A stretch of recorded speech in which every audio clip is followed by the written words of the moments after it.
Canada's housing market isn't quite going into hibernation, but it's hunkered down this winter. Activity has slowed, and there's a chill in the pace of price growth. I think it will require several rate cuts before we see, for example, first home buyers start to make their way into the market in fairly large numbers. Most analysts expect the first interest rate cut from the Bank of Canada in the spring or summer. That may be the catalyst for more activity. And Royal LePage's CEO predicts 3 to 5 year fixed mortgages will surge in popularity. We believe that by the end of 2024, people will be acquiring homes with 4 to 5% 5-year fixed mortgage rates.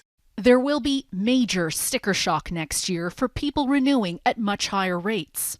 The majority of them will be able to cope and will be able to remain there. It's just that they'll have to tighten their belt and cut back on some other spending. Reduced spending and a slowing global economy are reasons most economists believe Canada will tip into a short, shallow recession.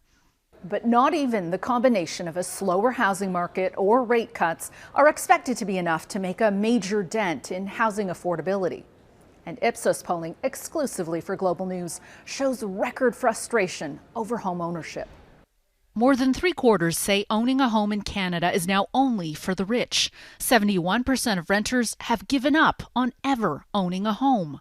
Ipsos Public Affairs Global CEO says this is a hot-button issue in major urban centres, especially among young people, struggling with the rising cost of living, kissing their dream of owning a house goodbye.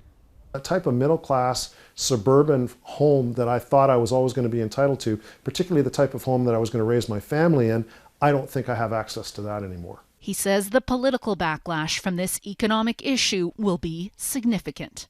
Gaviola, Global News, Toronto.